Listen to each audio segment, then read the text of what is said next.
بسم اللہ الرحمن الرحیم تبارک الذی نزل الفرقان على عبده لیکون للعالمین نذیرا۔ بسم اللہ الرحمن الرحیم نحمدہ ونصلی علی رسولہ الکریم، اما بعد۔ محترم ناظرین کرام، آج اس مسئلے کے بارے میں بات کرتے ہیں کہ جس کو لوگ عام طور پر پوچھتے ہیں، بہت سے لوگ یہ سوال پوچھتے ہیں کہ قربانی کے لیے جو جانور خریدا جائے اس کی عمر کتنی ہونی چاہیے۔ تو یہ بات ملحوظ رکھنی چاہیے کہ بکرا اور بکری یہ 1 سال سے کم کے نہ ہونے چاہیے۔ اگر 1 سال سے 1 بھی دن کم ہوں گے تو ان کی قربانی کرنا جائز نہیں ہے۔ اسی طرح بیل، بھینس، کٹڑا، کٹڑی، ان یعنی بڑے جانور کی قیمت 2 سال سے کم نہیں ہونی چاہیے۔ اگر 1 بھی دن کم ہوگی تو قربانی جائز نہیں ہے۔ اسی طریقے سے اونٹ یہ 5 سال سے کم نہ ہونا چاہیے۔ اگر 1 بھی دن کم ہوگا تو قربانی جائز نہیں ہوگی۔ اور جو ایک مسئلہ بیان کیا جاتا ہے کہ جس میں تشویش میں مبتلا رہتے ہیں، وہ یہ ہے کہ بھیڑ اور دمبا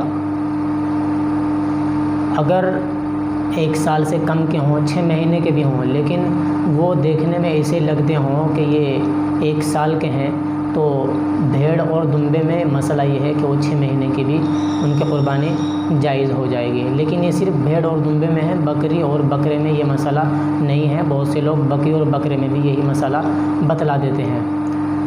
پھر ایک بات یہ بیان کی جاتی ہے کہ جی دانت، یعنی 2 سال کا یا 1 سال کا 1 سال کا بکرا یا 2 سال کی گائے اور بھینس اگر ہو جاتی ہیں تو ان کو دانتوں سے پہچانا جاتا ہے۔ تو شریعت میں دانتوں سے پہچاننے کی کوئی اصل نہیں ہے، بلکہ عمر کا لحاظ کیا جانا ضروری ہے۔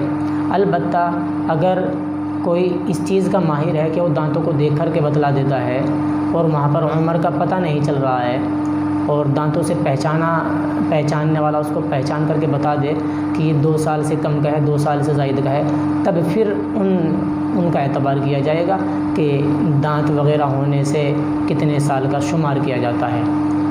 دوسرا مسئلہ یہ ہوتا ہے کہ جو بڑے جانور ہیں جیسے گائیں، بیل، بھینس، کٹڑا، کٹڑی اور اسی طریقے سے اونٹ، تو ان میں 7 آدمی شریک ہو سکتے ہیں، یعنی 7 سے زائد شریک نہیں ہو سکتے۔ 7 سے کم ہو سکتے ہیں، 1 آدمی بھی پورے جانور کو قربان کر سکتا ہے، لیکن زیادہ سے زیادہ صرف 7 آدمی شریک ہو سکتے ہیں۔ اور جو چھوٹا جانور ہے، بکرا، دمبا، بھیڑ، بکری، ان سب میں صرف 1 آدمی شریک ہو سکتا ہے، 1 سے زائد شریک نہیں ہو سکتا ہے۔